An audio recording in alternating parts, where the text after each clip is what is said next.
Okay, here we are. Thomas, good morning. Good morning. Where are Thanks you for having calling me. in from today? From Paris, Ah, quel arrondissement? the 8e aujourd'hui.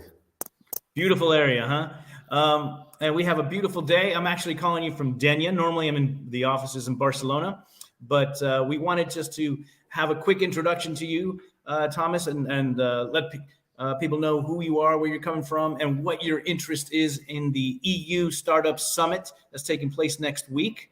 So, if you don't mind, why don't we just jump right into it? If you can state your name, your company, where you're from. I know all this, and I'm excited to talk to you, but I'll let you take the word from here. Amazing. Thanks a lot, Victor, for having me. It's great to be here. I'm Thomas Bigagli. I'm French-Italian. I grew up in Paris, but lived abroad for quite some time now. I've been in the tech ecosystem since 7, 8 years. I've been working at Plug and Play since a bit less than 5 years. I'm now managing all of our investment activities in Europe, Middle East, and Africa. And I'm, super attached to Barcelona because I've been living there. I've been studying there at ESADE Business School back then. And I'm always coming every year to the EU Startup Summit. For me, it's one of the reference when it comes to tech event globally. I also, follow what they do, all of their publications. I'm pretty close to them. I've been following their growth along, sometimes now. And why I go there every year, it's of course to touch base with some people I know in this ecosystem, but also meet new people. So it can be startups, can be experts, can be large corporations even, can be other investors, can be a lot of different things and people. And this year I would have the chance to speak actually on the Friday afternoon about the inner workings of the VC firms. Okay, let me ask you this. For people who are not familiar, and I'm always surprised to find, tell us a little bit more about Plug and Play and what kind of companies do you support? Really good question. Plug and Play, we've been around for some time. So unofficially, we are 30 years old. Officially, we launched the company in 2006. Why I say that is because Plug and Play is a family office. So we are owned by someone called Saeed Hamidi, who is the CEO and founder. He left Iran back in the 70s to go to the Silicon Valley. He launched a bunch of different businesses, such as industrial ones, real estate ones, etc. And back in the 90s, during the dot-com bubble, he was at the right place at the right time because he saw all of these new types of entrepreneurs launching their innovative companies in their garage. And he had a building in front of Stanford University and had a genius idea was to create the first startup campus and to put a bunch of desks and to welcome all of these entrepreneurs. And he was lucky enough to welcome as first tenant Sergey and Larry, who co-founded Google back then. So pretty nice one. Then he got Peter Thiel with PayPal, Mr. Zappacosta with Logitech, Danger, etc. And so he had another idea was to start investing in such solutions. So this is why we are 30 years old unofficially, but the legal entity got created in 2006 when he had his first big return investment and bought a bigger building to host even more startups. And since then, we've been growing really fast. We have 50 offices all around the world, from the Silicon Valley all the way to Tokyo, Japan. We are investing in 250 startups every year and count over 35 unicorns. But we are also, at the middle, at the forefront of innovation, at the middle of the whole value chain, trying to support all of the different stakeholders, where we, boost the digital transformations of our partners, who are mostly large corporations, but that can also be governments, NGOs, consortiums, etc. When it comes to investment, which is my mandate, we invest generally from pre-seed all the way to Series A, 250 startups per annum, and we provide tremendous value because we are more than a VC, right? We are also the largest open innovation platform globally, so we can open the doors to our ecosystem to support entrepreneurs. Okay, let me ask you, what is a criteria for you to invest in a startup, say, for example, in Barcelona? That's a really good question. I mean, Barcelona, for us, it's one city that is growing tech-wise, that have been welcoming entrepreneurs since a long time. But we are geographically and industry agnostic, frankly speaking, so we invest everywhere. But to answer the first part of your question, so which are the criteria we are looking at when we are evaluating investment opportunities. There can be many, and they varies, right, from one stage to another. But generally, it's, of course, the team, the pain points that they want to tackle, the solutions they put in place to actually solve this challenge, as well as the technology, the market sizing, the momentum is really important, their go-to-market strategy. It's also the previous funding rounds and the current round dynamics. It can be the tractions that they had until now, and sometimes if they are too early, can be some early signs of market validation. Can be a lot of different things. Us as VCs, we have a different criteria that we are evaluating, and the goal is to have a good feeling and make sure we've done our homework to see if this startup could gain market shares and disrupt an industry overall. Okay. Well, because Plug and Play is such a major player, what is the minimum investment that you have for a company? The minimum ticket that we put can be 50K, So generally, we invest between 50K to 500K with the family office money. And we invest even in pre-seed startups, right? So, of course, if you are a pre-seed startup, for instance, in emerging markets, we will be keen to invest roughly 50K. If you are a pre-seed startup in developed markets, it would be more towards 100K. So the ticket of Plug and Play are relatively small, but we invest in 250 startups per annum, right?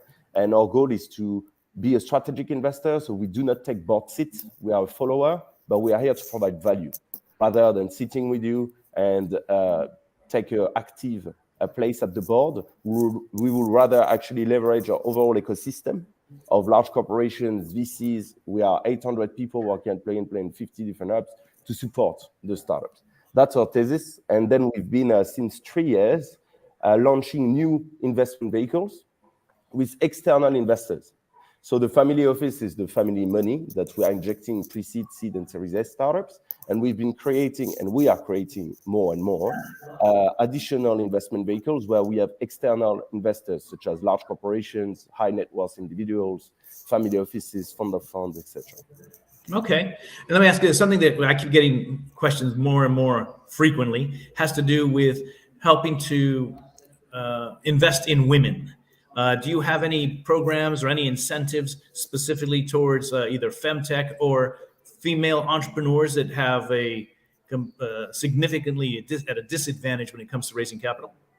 Definitely. And you know what? I'm more than glad to tell you that at Plug and Play, our headcount, 50% of our team members are actually women.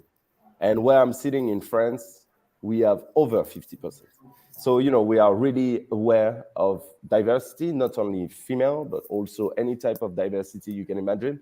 And we try to support the overall ecosystem with that. So our goal is not necessarily to fix KPIs, but rather to do that by essence, right? We have always been doing that. Our president is a woman as well. And we have been launching a bunch of different initiatives. So we have the Fund Her program. That is a global program. We are opening one in the Nordics, actually, for instance, next week. And this is why I'm going there. And this program is actually meant to support female entrepreneurs to raise money, to have mentorship, to connect with their peers, to be able to leverage Plug and Play ecosystem to grow, etc. So we've been really active since inception into how we could promote diversity and also, help it to be the new standard, let's say. Excellent. And how about in the terms of impact investing? Are you doing anything that you would like to emphasize here? Thanks a lot for these last two questions because they are really in vogue at the moment at Plug and Play. Our latest unicorn we disclosed lately, which is a Swedish one called Einride, is definitely an impact startup. They are basically the Tesla of freight. I don't know if you're aware of this amazing startup. We've been investing in sustainability or impact overall since a long time.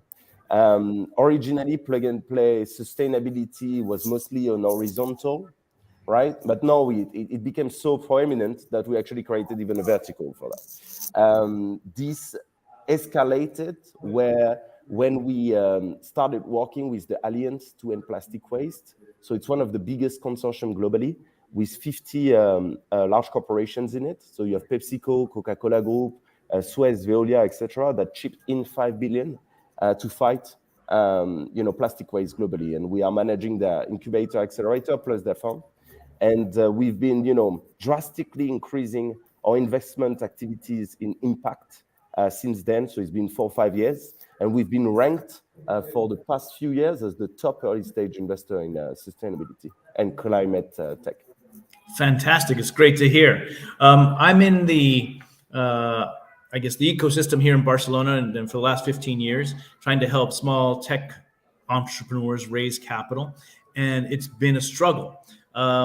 These coming times, you hear all this doom and gloom, but personally, Thomas, I've seen a really soft landing here in Barcelona. And most of the people I'm speaking with at a small entrepreneur level are actually quite optimistic. I guess you need to have that if you're going to be an entrepreneur.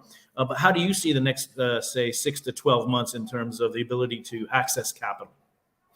That's a really good question. We, given the market dynamics, it's getting harder and harder. I would say that the post-pandemic situation and the bubble exploded in the Silicon Valley. I mean, tech-wise, in the Silicon Valley since over a year now.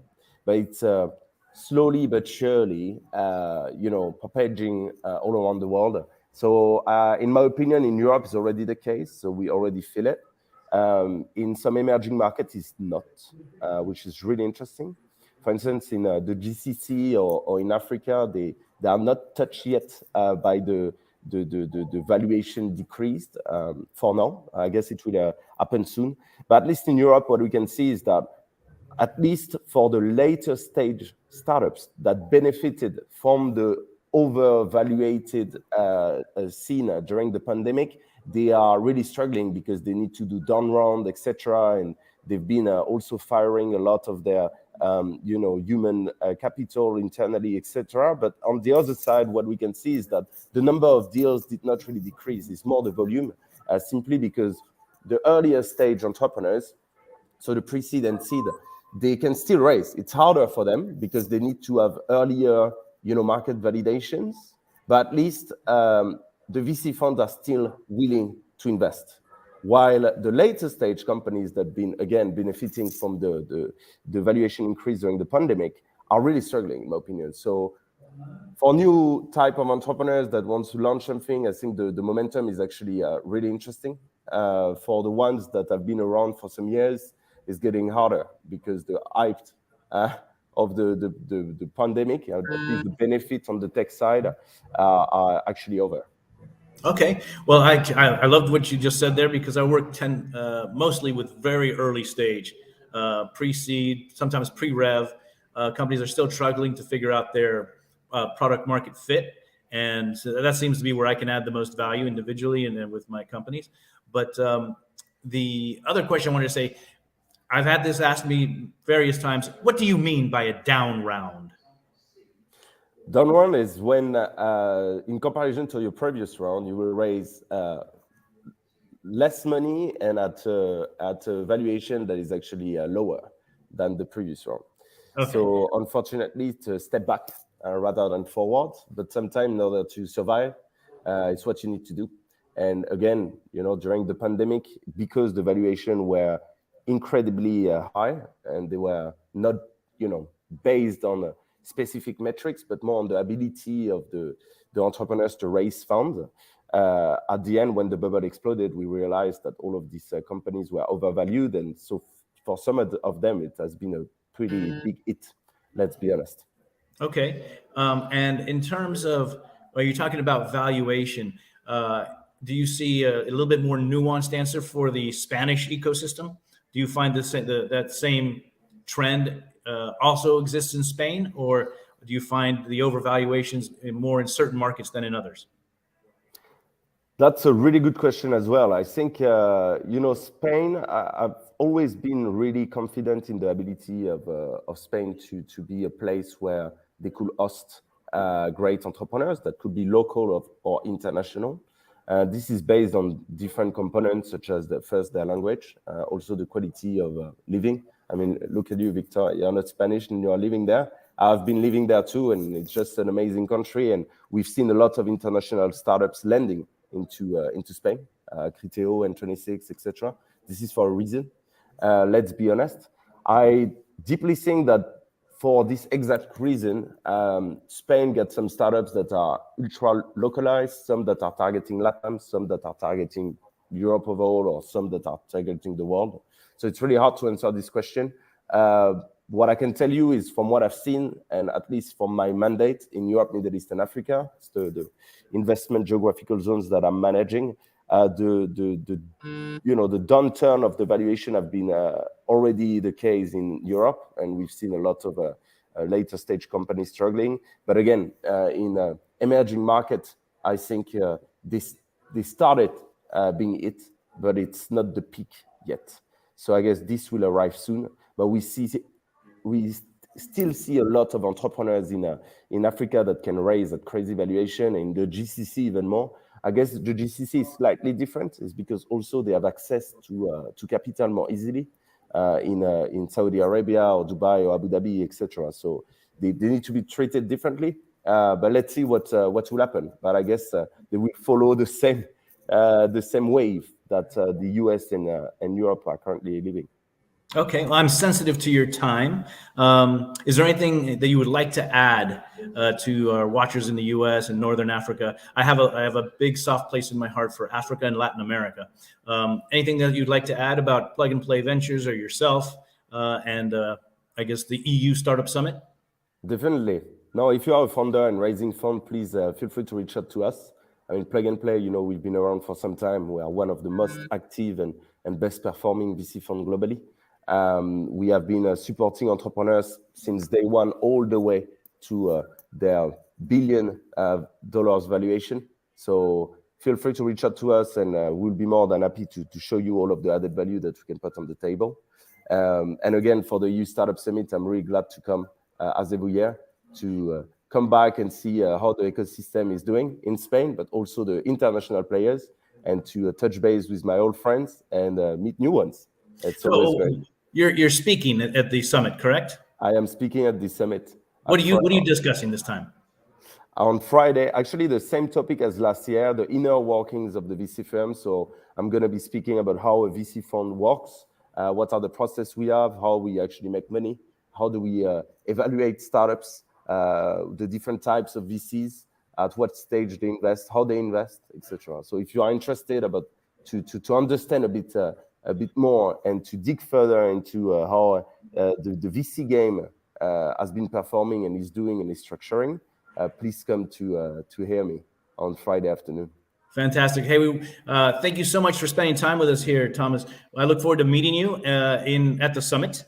And Metropolitan is always trying to add value to the international community. We have a lot of great talent that is coming into, for example, specifically Barcelona. I'm very proud Barcelonian, and it's great to see Plug and Play continuing to support some of these smaller ecosystems that, by comparison, but are growing quickly. And we need all the support we can get. And as part of the EU Summit, EU Startup Summit, I guess aficionados, thanks for coming and continuing your support there, because it makes a big difference to us. It really does. And with that, I guess I don't have any other questions. I look forward to seeing you next week. À tout à l'heure. Et merci à vous pour aujourd'hui. Hasta luego. Muchas gracias. Okay. Take care, Thomas. See you next Friday then. Goodbye. Okay. Thanks, I'll be there. everyone. Oh, one last plug. We for a Plug and Play, we have if you're in town on Wednesday night, I'm hosting about 150 of my closest friends, and I'm inviting lots of the entrepreneurs from the EU Startup Summit to a party. It's free of charge, but it's a private club. Just ring me down here or wherever the comments are going to be, and I'll give you the code to get in to the party. You have to be registered. Perfect. I will be there too. Fantastic.